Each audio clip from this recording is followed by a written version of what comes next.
수년 전에 미국에 애슐리 스미스라는 26살 난 미망인이죠. 남편이 이런 그런 여인이 있었는데 그 사람이 매스컴에 굉장한 집중 조명을 받았고 그리고 그의 이야기가 사람들에게 크게 감동을 준 적이 있었습니다. 여러분도 아마 듣고 나면 놀라실 거예요. 그때 그 당시에 애틀란타 법정에서 어느 범인이 쓴 총으로 판사가 1명이 죽고 그 다음에 보안관 등 4명이 살해당하는 충격적인 사건이 일어났습니다. 이 끔찍한 사건을 저지른 33살의 흑인 살인범은 즉시 법정을 빠져나와서 도망을 나왔습니다. 그리고 그 다음날 새벽 2시에 쇼핑을 다녀오는 애슐리 스미스라는 이 여인을 인질로 잡아서 그의 집에 수었습니다. 그런데 다행히도 애슐리 스미스는 7시간 동안 인질로 잡혀 있다가 나중에 무사히 풀려나왔다는 것입니다. 독실한 크리스찬인 그녀는 인질로 잡혀 있는 동안 두려워하지 않고 범인을 사랑하는 마음으로 계속해서 그를 설득했다고 합니다. 특히 릭 워렌 목사가 쓴 목적이 이끄는 삶이란 책을 읽어주면서 내가 인질로 잡힌 것도 하나님 뜻이요. 당신이 이런 죄를 짓고 교도소를 가게 된 것도 그곳에 가서 하나님의 사랑을 전하라고 보내시는 하나님 뜻이 아니겠냐고 설득을 했습니다. 놀랍게도 범인은 그 말에 감동을 받고 신경의 변화가 일어났다고 합니다. 그래서 순순히 애슐리 스미스를 풀어주었고 경찰에 투항해서 체포되었습니다. 애슐리 스미스는 청소년 시절에 도둑질을 해서 그렇게 보호 관찰을 받기도 했고 음주운전, 마약, 폭행 사건 등에 연루돼서 교도소에 여러 번 다녀온 여인입니다. 아마 이런 여인이 말을 하니까 굉장히 가마력이 있었을 것입니다. 게다가 남편은 괴한에게 흉기에 찔려서 죽어가는 모습을 봐야 했던 아주 기구한 운명의 그런 여성이었습니다. 그런데 그 인생을 원망하지 않고 어느 날 주님을 만나고 진정으로 그가 변화가 된 것입니다. 그러니까 세상을 원망하지 않고 그때부터 모든 걸 하나님 뜻이다. 그리고 감사합니다. 그런 삶으로 살았습니다. 그는 완전히 변화되어서 새로운 삶을 살게 되었고 그녀는 범인에게 자기의 간증을 했습니다. 나도 이런 사람이요. 나도 교도소에 여러 번 갔다 왔고 그도 내 남편은 그렇게 죽었어. 이렇게 말을 하는데 하나님 뜻을 얘기하고 하나님의 사랑을 얘기하니까 이 범인이 마음이 움직여서 두 손을 두고 나왔다는 것입니다. 우리도 그렇게 할 수 있을까요? 그런 능력이 있을까요? 그렇습니다. 우리는 모두 우연히 태어난 인물들이 아닙니다. 어찌어찌 하다가 부모님에게서 우리가 태어난 우리들이 아니라 우리의 삶은 하나님의 소중한 뜻을 담고 있고 그 뜻을 따라 이 땅에 태어난 사람들입니다. 이걸 믿으십니까? 불교는 전생을 얘기하지만 우리는 전생은 없습니다. 하나님께서 천국에서 하나님 뜻 가운데 이 세상에 우리에게 생명을 주셔서 우리는 태어났고 우리는 목적이 우리 삶의 목적이 있고 우리 삶에 하나님을 위해서 우리가 주신 사명이 있기 때문에 우리는 이 세상에서 우리가 살고 있는 것입니다. 그 목적을 깨닫고 목적이 이끄는 대로 순종하며 살아갈 때 우리 삶은 의미 있고 능력 있는 축복된 삶을 살 수가 있는 것입니다.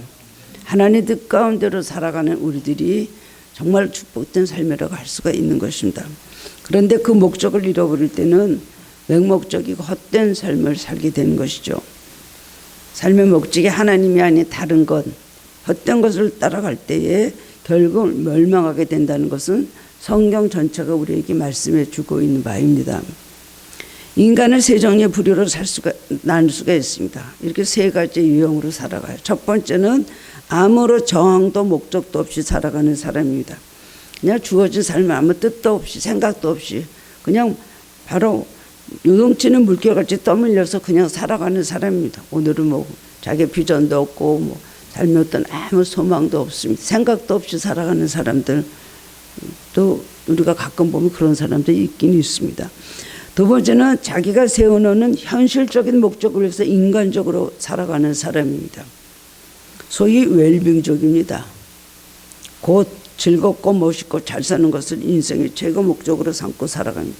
그 다음에 다른 어떤 것은 그에게 그렇게 기쁨이 되지 못합니다.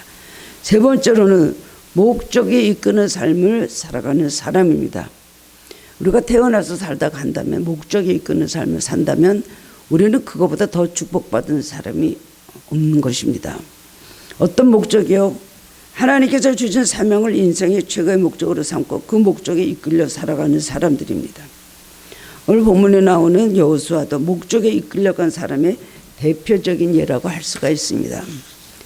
성경에서 모든 성공한 사람들, 하나님 앞에 축복받은 사람들, 하나님 앞에 크게 쓰임받은 사람들은 나의 목적이 아니라 하나님의 목적을 따라 살아가는 사람입니다. 그럼 하나님의 목적으로만 따라갈 때는 하나님만 좋고 나에게는 아무 축복도 없고 의미가 없을까요? 절대로 그렇지 않습니다. 윤영주 장로님이 저한테 하신 말씀이 있었어요. 나 말이야, 예전에는 이 목소리가 내 것인 줄 알았어. 마음대로 노래 부르고 즐겁게 살았는데 그게 아니더라. 또한 말하기를 하나님은 내가 좋아하는 건 다 끊어놓으셨어. 내가 굉장히 수상 스키 못하는 운동이 없거든요. 아주 만능이에요. 탁구도 연세대학교 의대 대표로 탁구대에 나가서 우승했던 사람이에요. 그렇게 하는데 이렇게 엘보가 아파갖고 테니스도 못 치게 해놨다 그랬어요. 그걸 아무것도 못하는 거예요. 그럼 오로지 이렇게 기타 메고 다니면서 하나님이랑 이렇게 다닌다. 하나님 내가 좋아하는 거 수영도 끊어놓고 다 끊어놨다. 그래서 불행에 아니 너무나 행복해졌어.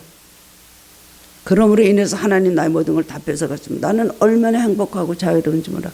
그때는 행복하지 않으니까 술만 마셨겠지. 그렇게 말했습니다.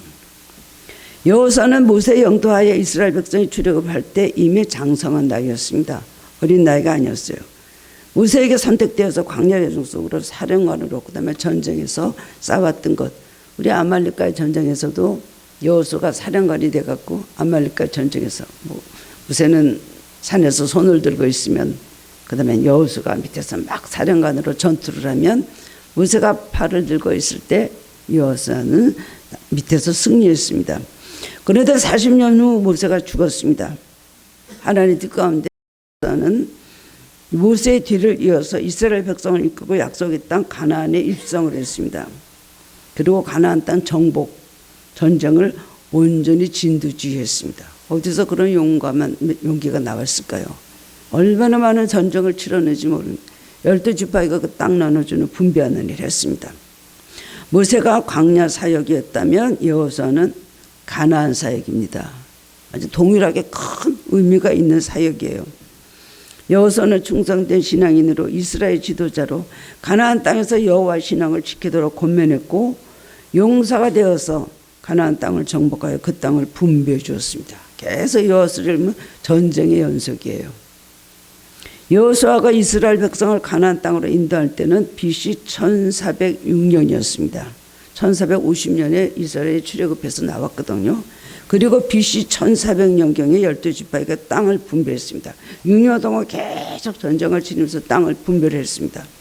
그 이후로도 더 한 10년 이상 살면서 자기 사역을 감당했습니다.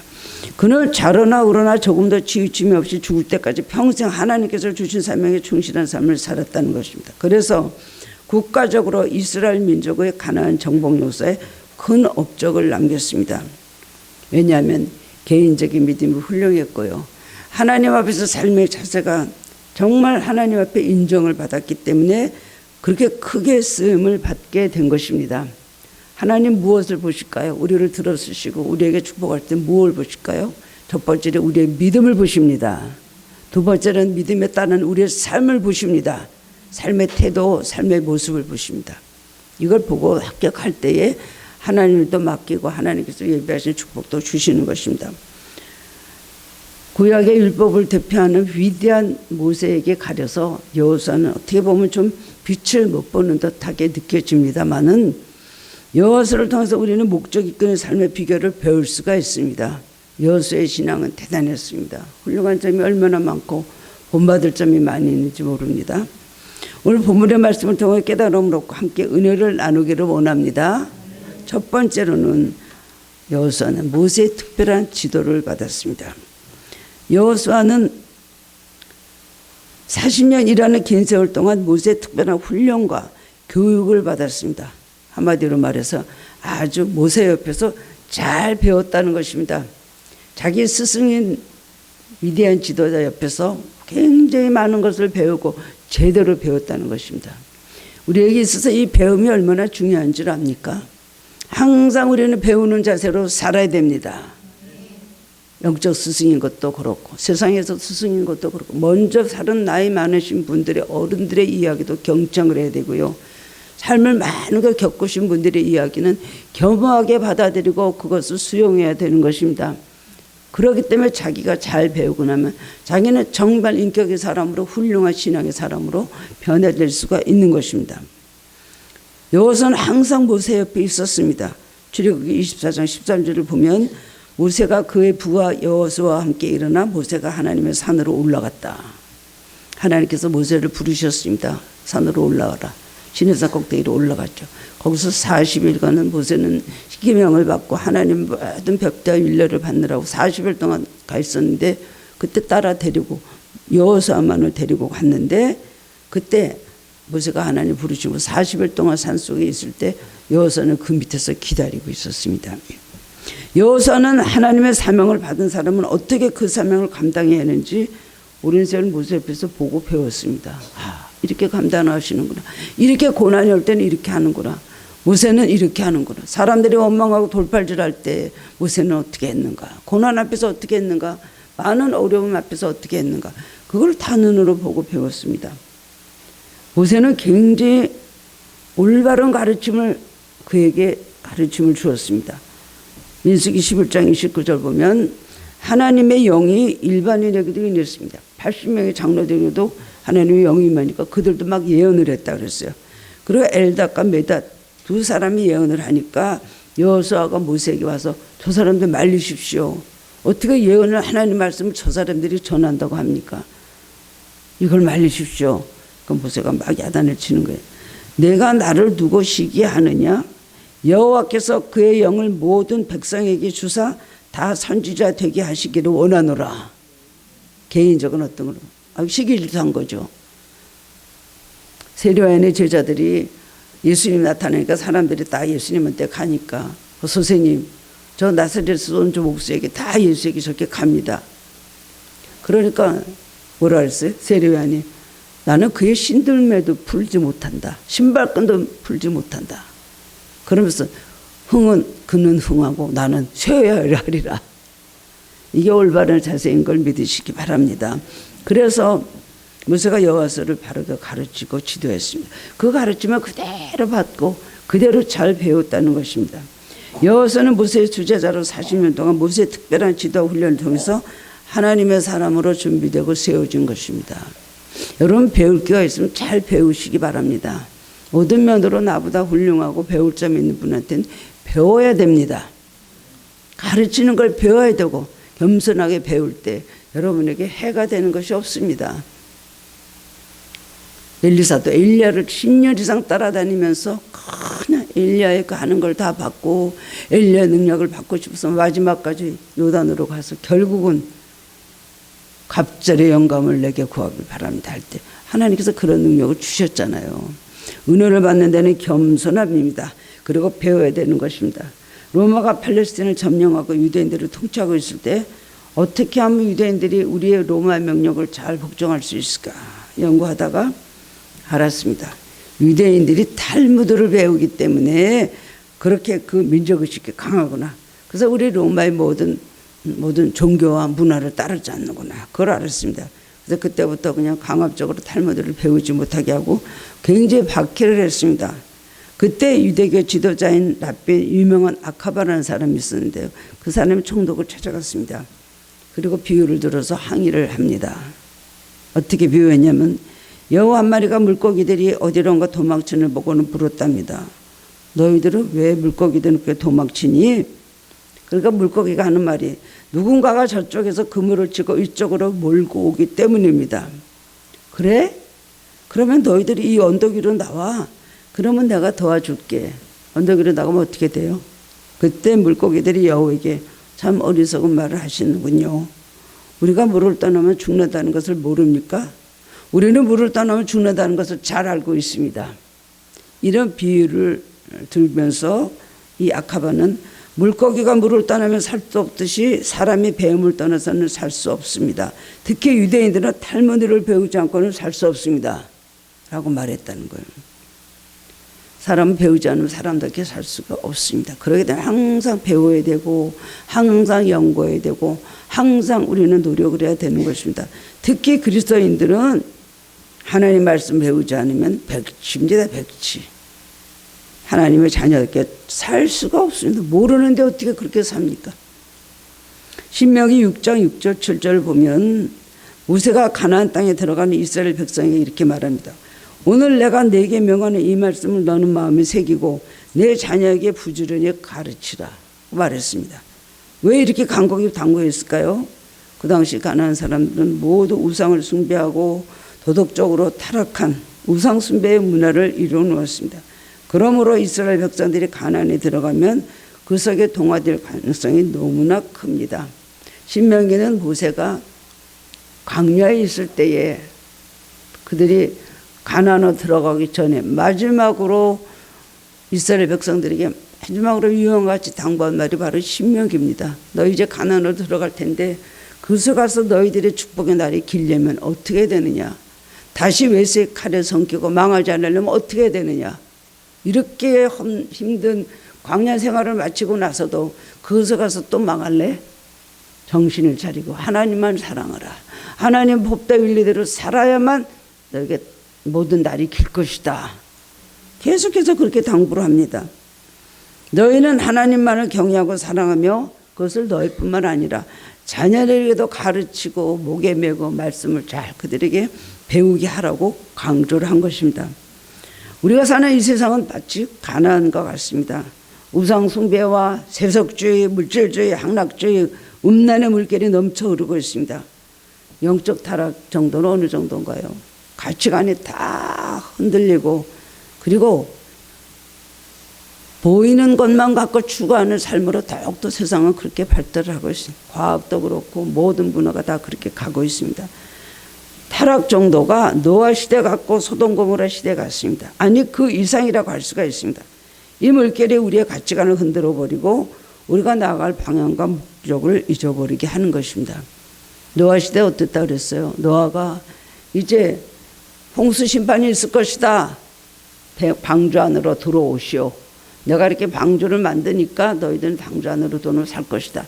120일 동안을 방주 안으로 들어오라고 하면서 방주를 지었습니다.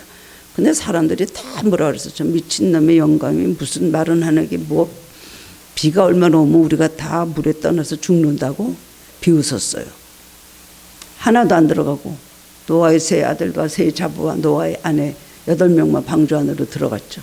결국 하나님의 말씀대로 이 세상에 다 물에 잠겨서 한 사람도 살아남은 사람 다 죽었습니다. 그때 시대의 악함에 대해서 하나님께서 말씀하시기를 내일 홍수가 난다 그러는데 그 전날까지 사람들이 시집가고 장가가고 결혼식하고 다 했다는 겁니다.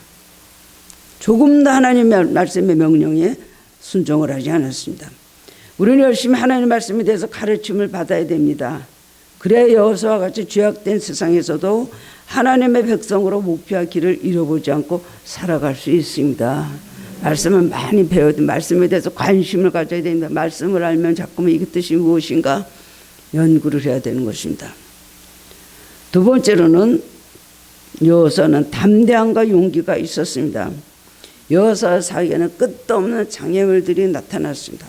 모세는 뭐 이끌어 오느라고 많이 힘들었겠지만요. 하나님 원망하고 불평하고 하다가 그 백성들에 대해서 받은 핍박과 고난이 가장 큰 모세에게는 고통이었습니다. 순종하지 않는 이스라엘 백성들을 이끌어 가려니까 너무 힘들었죠. 그런데 여호수아는 가나안에 들어가서부터 전쟁을 치르기 시작했거든요. 얼마나 힘듭니까? 모세보다는 젊은 사람이었지만은 끝없는 장애물들이 전쟁을 하루 이틀도 아니고 그렇게 한다는 게 얼마나 어려워요. 그 사람들을 인솔하면서 또 전쟁을 해서 그 땅을 나눠주는 그런 어려움이 있었습니다.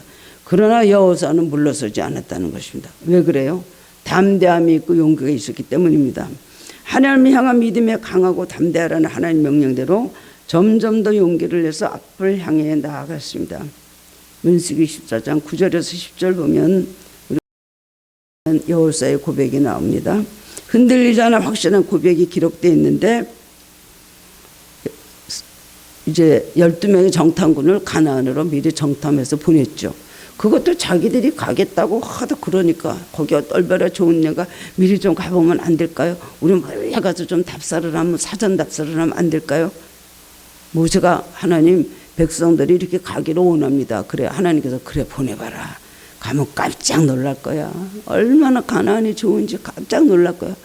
하나님은 굉장히 기쁘게 좋은 것을 기대하시고 가서 좋은 거 보고 올 거다 하고 보냈거든요. 내 약속이 틀리지 않잖냐라는 것을 알기 위해서 보냈는데 이 사람들이 갔다 와서는 엉뚱한 것을 보고를 하잖아요. 젓갈 끓이는 건 맞고 열매와 모든 것이 탐스러운 땅 비옥한 땅인 거 많은데 거기는 우리가 절대로 들어가지 못합니다.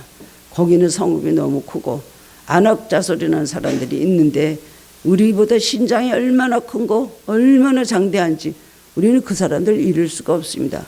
우리가 우리를 볼 때 꼭 그 사람은 사람이요 우리는 메뚜기로 봤습니다. 그런 부정적인 보고를 10명이 했습니다. 그럴 때 여호수아가 막 사람들 앞에서 막 옷을 찢고 외칩니다. 여호와를 거역하지는 말라. 또 그 땅 백성을 두려워하지 말라. 그들은 우리의 먹이라.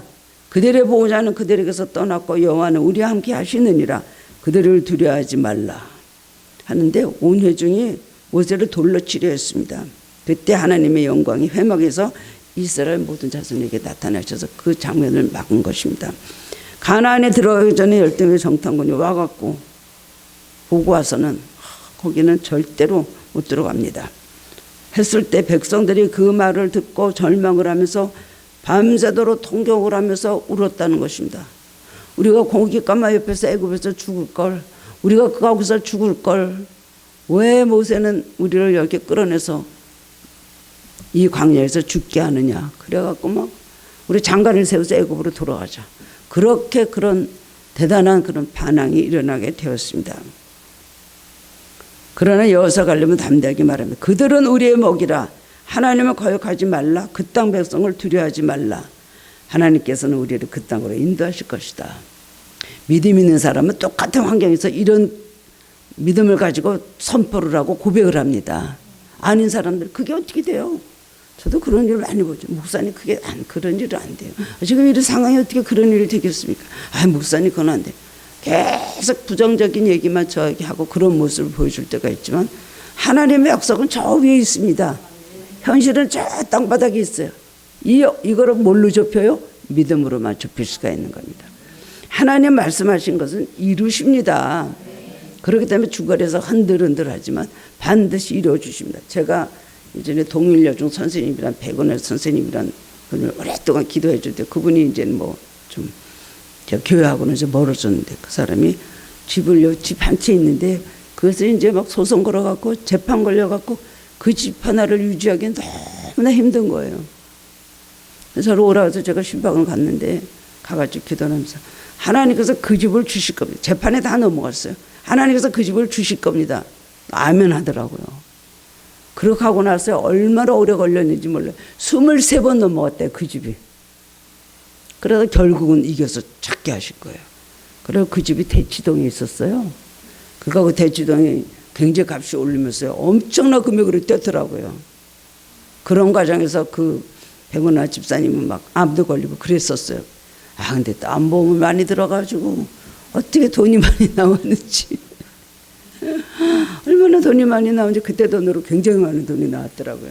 암보험이 이렇게 좋은 거구나 이제 생각을 했었는데 그렇습니다. 믿음을 가진 사람 어떤 장애물도 거기에 걸려 넘어지지 않습니다. 좋은 곳을 향해서 믿음을 향해서 내가 비록 현실이 이렇더라도 하나님께서 나와 함께 하시고 나를 인도하실 것은 믿음이 있습니다. 그러면 담대함과 용기가 나오는 것입니다.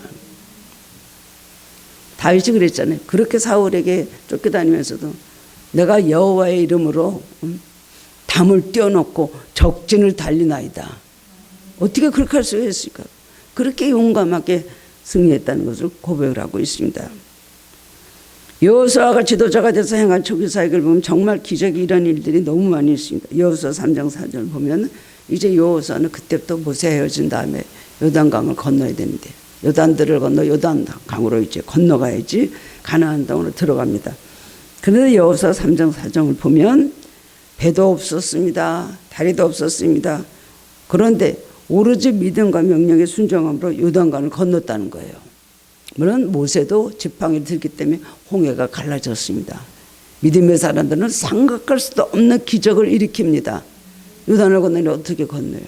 그래서 하나님께서 말씀하시기를 언약궤를 맨 제사장들이 요단에 들어서라. 발로 요단을 밟아라. 요단의 제사장들이 발을 딱 놓으니까 두 위에서 흘러내리던 물이 딱 끊어졌어요. 그것도 요단이 마르기 시작해서 거기를 맨 땅과 같이 걸렀다는 겁니다. 이 일을 여호수아가 하기 시작을 했습니다. 그 다음에 또 여리고성을 함락시키는 일을 하죠. 그때마다 정말 용기와 순종으로 담대함으로 모든 일을 이루고 하나님 모든 약속을 이루었습니다. 여호수아 10장에 보면 여호수아가 가나안 5당의 연합군과 전쟁을 하러 나가게 된 사건이 나오거든요. 세상적으로 볼 때 이스라엘에게는 정말 힘겨운 전쟁입니다. 5나라 연합군의 위세가 너무도 당당했기 때문입니다. 근데 여호수아는 경험이 너무 많잖아요.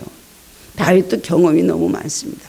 우리는 하나님의 경험을 많이 하게 되면 믿음이 단단해질 뿐만 아니라 용기와 담대함이 어디서 나오는지, 아니 저번에도 그렇게 역사하셨는데 이게 내가 무슨 이건 일도 아니다. 여호수아는 그 체험과 믿음을 계속해서 나가면서 전쟁마다 승리를 했거든요.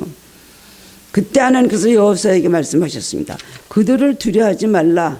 내가 그들을 내 손에 넘겨주었으니 그들 중에서 한 사람도 너를 당할 자 없으리라. 우리도 미리 어떤 일이 있을 때 하나님 앞에 엎드려 기도하면 그런 음성을 감동으로 주십니다. 그냥 1분 아니 몇 초만 물어보고 대답이 없으면 아닌가 보다 하지 마시고 대답을 하실 때까지, 하나님의 음성을 들을 때까지 하나님 어떻게 하면 되겠습니까? 이 일을 두고 제가 심히 근심이 되고 흔들립니다. 너무 괴롭습니다. 그럴 때 하나님 앞에 계속 기도하면서 하나님 어떻게 할까 하고 엎드려 있을 때 하나님께서 음성을 들려주시는 거예요.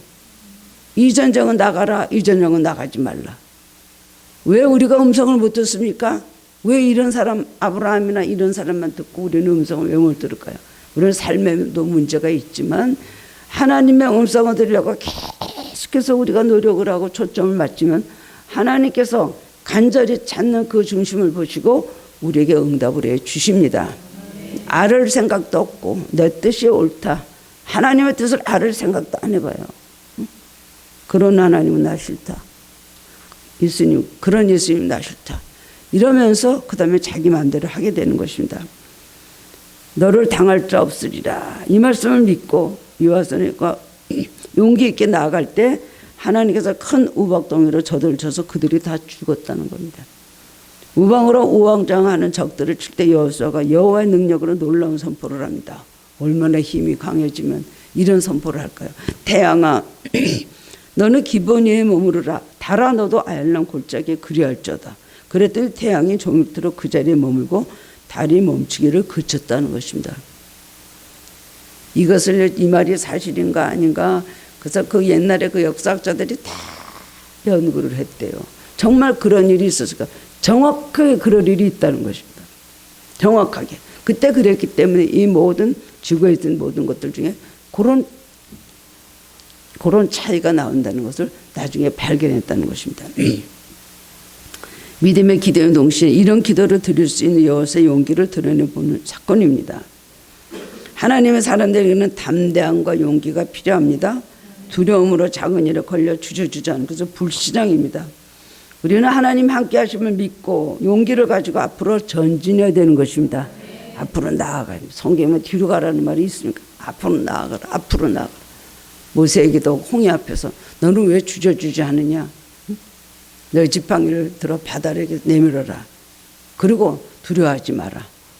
이 일에 너희가 할 것이 하나도 없으니 하나님은 오늘 너희들에게 하는 구원을 보라. 우리들에게도 오늘 그런 말씀을 해주시고 계시는 거예요.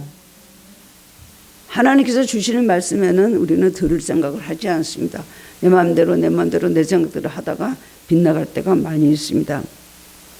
수많은 장애물들이 우리의 갈 길을 막고 있지만 반드시 물리치고 승리할 것을 믿고 담대해야 되는 것입니다. 세 번째로는 여호수아에게는 확고한 신앙이 있었습니다. 견고한 신앙이에요. 흔들리지 않은 신앙입니다. 좀 가난한 정탐을 하고서 12명의 모든 정탐꾼들이 그렇게 말을 하는데 여호수아만큼은 거기에 대해서 그냥 현실을 보니까 그렇죠. 저 장대한 사람들을 어떻게 이기며 저 견고한 성을 어떻게 무너뜨리랴. 여리고성이 사람의 생각으로 무너졌습니까? 하나님께서 사람들이 다 하나님의 능력으로 무너졌잖아요. 근데 여호수아가 그때 하나님께서 지진이 일어나게 하셔서 우리가 그럼 여리고를 돌 때 그렇게 무너지게 하실 것이다. 그걸 생각이나 했습니까? 구체적인 건 모르죠. 하나님의 방법을 모릅니다. 그러나 하나님께서는 어떻게 하실 것이다. 하나님은 이 일을 도와주실 것이고 우리와 함께 하시고 우리에게 승리를 주실 것이다. 그런 믿는 믿음이 어떤 경우에도 있었다는 겁니다. 여러분 믿을 만한 것은 믿고 믿지 못하는 것은 믿음이 아닙니다. 믿을 수 없을 때 믿고 바랄 수 없을 때 바랬다는 것. 그 아브라함의 믿음이었다고 그랬습니다. 바랄 수 없는 중에 바라고. 어떻게 100살이 된 사람이 90살 된 할머니가 자식을 낳을 수가 있습니까? 그리고 믿을 수 없는 중에 믿고 바랄 수 없는 중에 바랬다는 거예요. 여러분 이 얘기가 때로는 허황될 수도 있습니다. 말도 안 되는 걸 믿습니다 하다 보면 실패하기도 좋지만 하나님 앞에 정말 분명한 응답을 우리가 받았다면 하나님 그 뜻을 반드시 이루십니다. 이런 일들이 얼마나 많은지 몰라요. 우리 하늘교회도 5살 때 온 자매가 있잖아요. 여기 앉아 계신 분의 딸인데 그때 하나님께서 얘는 대학에 가서 이런 거를 전공을 할 것이다. 그때 그런 쪽으로 나가 이걸 말씀해 주시는데 그대로 됐어요. 뭐든지 하나님의 약속은 믿고 또 그렇게 이루어지기를 기도할 때에 그렇게 됩니다.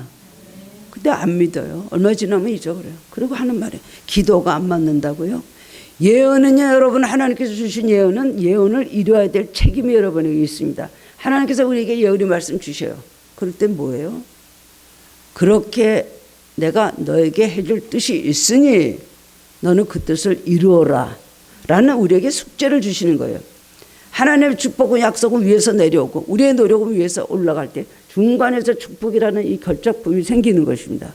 자기 노력 하나 안 하고 여러분 축복이 많이 내려오는데 안 되는 것은 축복을 빼앗겠다는 걸 아시기 바랍니다.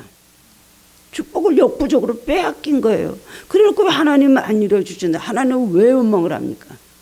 하나님께서 이런 불안한 세상을 만드시려고 에덴 동산에서 이 세상을 또 창조하시고 에덴 동산에서 아담과 하와를 만드시고 가정을 이루어 주셨을까요? 그게 아니잖아요. 하나님께서 우리에게 주신 것은 다 축복의 의미로 우리에게 주셨는데 우리가 사탄의 밥이 돼서 매일 사탄과 함께 어울려갖고 자기 생각대로 마음대로 사탄하고 싸워서 그것을 모든 방해하는 것과 빼앗아 가려는 그런 모든 것을 우리가 물리쳐야 되는데 그거를 물리치지 못하기 때문에 패배를 하기 때문에 마귀의 싸움에서 패배를 하기 때문에 축복을 빼앗기는 경우가 많이 있습니다. 10번 뒤집어져도 하나님께서 이럴 때가 많이 있는데 자기 노력 부족하고 자기의 모든 능력이 부족해서 그것을 빼앗겨 놓고는 왜 이렇게 말해놓고 안 됐냐 그래요. 그런 사람은 계속 됐다가 안 되고 됐다가 안 되고 그런 걸 너무나 많이 봅니다. 믿음은 흔들리지 않는 것이에요. 흔들지 않는 믿음으로 모든 것을 얻을 수 있다는 것을 성경은 여러 곳에서 말씀해 주고 있습니다. 모세가 세상을 떠나고 여호수아가 이스라엘 지도자가 되었을 때 그는 처음에 굉장히 많이 두렵고 그 다음에 불안해했습니다. 그렇게 용감했던 담대했던 여호수아도 굉장히 불안했어요. 모세님 같은 분도 이렇게 이스라엘 백성을 2만 살 인도하기 너무나 힘들고 그렇게 고생을 당하고 그렇게 핍박을 당하고 그렇게 힘들었는데 내가 어떻게 이 사람들을 끌고 갈 수가 있을까? 굉장히 자신이 없어진 거예요. 그래서 하나님께서 그에게 직접 말씀을 하시고 격려를 해 주신 것이 여호수아 1장에 나옵니다. 5절 6절에서 내 평생에 너를 능히 대적할 자 없으리니 내가 모세와 함께 있던 것 같이 너와 함께 있을 것임이니라. 내가 너를 떠나지 아니하며 버리지 아니하리니 강하고 담대하라. 너는 내가 그들의 조상에게 맹세하여 그들에게 주리라 한 땅을 이 백성에게 차지하게 하리라. 그리고 너는 율법책에 기록한 대로 지켜 행하라. 늘 항상 율법책을 읽고 그 안에 지켜 행하라. 그래야만 모세에 있었던 것 같이 너와 함께 하게 될 것이고 내 길이 평탄하고 형통할 것이라. 그리고 여호수아는 말씀대로 살아야 되겠다. 말씀에 순종해야 되겠다. 모든 환경이 믿을 수 없는 환경이 된다 할지라도, 어떤 고난과 장애가 있다 할지라도 나는 믿음을 가지고 나가야 되겠다. 그걸 굳게 결심을 한 겁니다. 하나님 말씀 한 번 들었다 마음에 깊이 가서 간직하시기 바랍니다. 그대로 이루어드리려고 노력을 해야 되는 것입니다. 그리고 세월이 많이 흐른 후에 본문 24장을 여호수아 얘기가 나옵니다. 그러므로 이제는 여호와를 경외하며 온전함과 진실함으로 그를 섬기라. 너희의 조상들이 강 저쪽과 애굽에서 섬기던 신들을 지워버리고 여호와만 섬기라. 만일 여호와를 섬기는 것이 너에게 좋지 않게 보이거든 너희 조상들이 강 저쪽에서 섬기던 신들이든지 또는 너희가 거주하는 땅에 있는 아모리 족속의 신들이든지 너희 섬길 자를 오늘 택하라. 오직 나와 내 집은 여호와를 섬기겠노라. 이거는 여호수아의 마지막 고백이에요. 고별사예요. 마지막. 자기의 결단, 또 이스라엘 백성들의 결단을 그는 정말 추구하고 있고요. 그리고 하나님과의 다시 새로운 언약을, 맨 처음에 가나안에 들어왔을 때 그 약속, 그 전에 주신 약속, 들어온 다음에 자기가 떠나면서 하나님과 약속을 다시 한번 백성들에게도 자기의 약속을 다시 한번 여기서 강조하고 있는 것입니다. 여호수아 1장의 말씀, 여호수아 24장의 말씀, 이건 여호수아의 처음 사역의 처음과 끝을 말해주는 것입니다. 여호수아의 처음 1장의 말씀은 여호수아가 사명자로서 하나님 명령을 듣는 말씀이고, 본문 마지막 24장 말씀은 여호수아가 마지막 사역을 마칠 때까지 하나님의 말씀을 어떻게 지켰냐는 것을 보여주는 여호수아의 믿음의 고백입니다. 여호수아는 하나님 명령대로 행한 지도자입니다. 그는 흠이 없었으며 충실히 모세의 율법을 지켜서 행했다는 것입니다. 이러한 신실한 여호수아에게 하나님은 또한 신실함을 나타내 주셨습니다. 그의 앞에서는 항상 하나님이 행하셨고, 심지어 하나님께서 그의 말을 듣고 그대로 행하실 정도로 하나님이 참된 종이었다는 겁니다. 여호수아 원하는 건 다 들어주고 그대로 행해 주셨다는 겁니다. 여호수아가 믿음으로 붙잡았던 말씀은 하나님께서 함께 하셔서 백성들을 이끌고 가나안 땅을 정복하게 해 주시겠다는 그 말씀이었습니다. 함께해서는 반드시 하나님께서 여기 이런 것들을 다 거기를 정복하게 해 주시겠다. 여호수아 1장에서 말씀해 주셨거든요. 이 말씀은 여호수아에게 삶의 원동력이 되고 삶의 방법이고 목적이 되었습니다. 무엇보다 이 약속은 여호수아의 삶의 확실한 존재 이유가 된 것입니다. 여러분 뭘 믿으세요? 하나님의 약속을 믿으시기 바랍니다. 예전에 나에게 주신 약속, 힘들고 어려워서 그 약속이 어딜 갔나? 아닐 거야. 그렇게 될 리가 없어. 했던 일들도 하나님께서 반드시 믿고 날 때 그렇게 되게 해주십니다. 물론 하나님 뜻 가운데서 모든 일을 이루시기 때문에 아무리 기도해도 안 되는 일은 있습니다. 그러나 대부분은 하나님께서 우리에게 모든 개인적인 삶에 있어서 구하는 것을 다 우리에게 허락해 주십니다.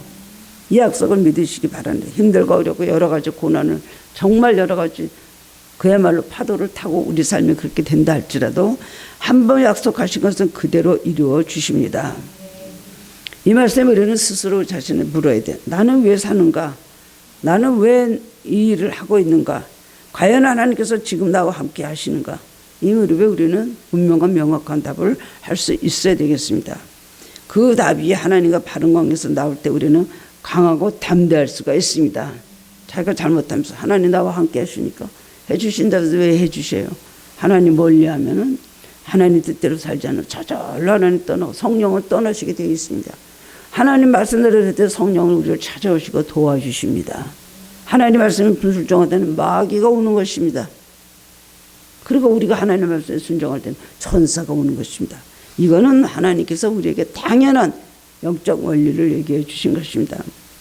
하나님 신뢰하는 믿음과 하나님과 바른 관계에서 우리는 삶을 지탱해 나갈 수 있는 힘을 얻을 수가 있는 것입니다. 믿음에는 두 차원이 있습니다. 하나는 형식적인 차원입니다. 또 한 가지는 내용적인 차원입니다. 형식적 차원이란 것은 믿음을 이해하고 느끼고 행동하는 차원입니다. 말씀을 들으며 이해하고 깨닫습니다. 찬양하고 기도합니다. 열심히 봉사하고 헌신하고 하나님 위해서 무엇인가를 드립니다. 또 하나의 내용적 차원이란 하나님과 관계 속에서 구체적으로 고백되어지는 것을 말합니다.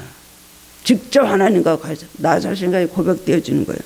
하나님은 내게 누구신가? 하나님께서 나에게 무엇이라 말씀하셨는가? 내 안에 계신 하나님인가? 이런 것들을 우리가 구체적으로 고백을 할 수 있다 된다는 것입니다. 나와 주님과 무슨 관계인가? 요즘 이 십자가 나와 무슨 관계인가? 항상 우리는 고백하고 내 안에 계신 성령님, 주님과 함께 대화를 할 수 있어야 되는 것입니다. 대부분은 그런데 첫 번째 믿음의 형식적인 차원에만 몰두합니다. 말씀 듣고 은혜 받으면 믿음이 있는 줄 알아요. 예배드리고 기도하다가 마음이 뜨거워지면 믿음이 있는 줄 압니다. 주를 위해서 열심히 봉사하면 믿음이 있는 줄 압니다. 그것보다도 뭐 내가 하나님과의 무슨 관계인가? 뭐 예배를 통해서 봉사를 통해서 어떤 헌신을 통해서가 아니라 하나님과 내 안에서 내가 정말 주님을 내 마음속에 모시고 사는 거, 이게 중요하다는 거예요. 열심히 헌신하고 열심히 봉사해도 주님 떠날 수 있습니다. 얼마든지 할 수 있습니다. 목사도 그럴 수 있습니다. 주님 떠나서 얼마든지 묵게 할 수 있습니다. 그러나 얼마 가겠습니까? 그 형상들도 믿음이 없는 것이라고 할 수 없지만 그것이 믿음의 전부라고 할 수가 없습니다. 더 중요한 것은 무엇보다도 내가 하나님과 하나 된 것을 순간순간 깨닫는 것입니다. 내 안에 계신 주님을 늘 내가 만나는 것입니다. 하시는 말씀을 듣고 내 마음이 늘 울컥울컥하면서 주님과 대화를 하는 것입니다. 이런 것이 속에서 우러나와야 되는 것이지 은혜가 바깥에서 들어가는 거 아닙니다. 우리 행동으로 바깥에서 은혜가 속으로 들어오는 것이 아니고 은혜는 내 안에 임하고 내가 내 안에서 바깥으로 모든 것이 표현이 되어야 된다는 것입니다. 여기서 승리한 것 같이 우리도 승리하는 삶을 살아야 되겠습니다. 그의 삶을 본받을 때, 그의 삶을 우리도 그렇게 따라갈 때 우리도 그런 놀라운 일을 할 수가 있습니다. 여호수아는 하나님을 닮은 사람, 모세를 닮았지만 하나님을 닮은 사람입니다. 사도 바울도 내가 그리스도를 본받는 것 같이 너희도 나를 본받으라고 그랬어요. 우리 성경에 나오는 훌륭한 위인들, 그런 사람들 보면서 우리는 본받아야 될 것입니다. 그럴 때 하나님, 그들에게 역사하신 하나님 우리에게도 똑같이 나타나서 역사하시게 될 것입니다. 여호와의 믿음과 삶을 본받아 하나님 주신 사명을 잘 감당하는 성도님들 되시기를 주님의 이름으로 축원합니다. 사랑해 주신 은혜를 감사드립니다. 주님, 여호수아 우리가 생각만 해도 참으로 존경하고 생각만 해도 정말 흠모하고 생각만 해도 그런 분을 본받고 싶습니다. 주님, 성경의 여호수아에 대해서 항상 칭찬하는 말씀만 주셨습니다. 오늘도 우리들이 그의 믿음을 본받게 하시고 또한 그 믿음의 삶을 본받게 하여 주옵소서. 여러 가지 많은 장애가 있고 고난이 있고 여러 가지 모든 시험 환난이 오고 가로막는 것들이 많다 할지라도 믿음을 가지고 하나님의 약속을 믿고 나갈 수 있도록 그런 믿음 허락하여 주옵소서. 우리 삶의 믿음을 흐리게 합니다. 흔들리게 합니다. 많은 갈등과 그리고 머릿속에 많은 여러 가지 모든 복잡한 생각들이 하나님의 은혜를 차단할 때가 많이 있습니다. 주님과 우리 사이에 막힌 것이 없게 하여 주옵소서. 주님 말씀 받을 준비가 늘 돼 있고 순종할 준비가 늘 돼 있고 하나님께서 그런 우리들에게 말씀을 주실 때 그대로의 열매를 맺을 것을 믿습니다. 아무쪼록 승리하는 삶을 사는 하나님께 성도님들 되시기를 주님의 이름으로 축원합니다. 아멘.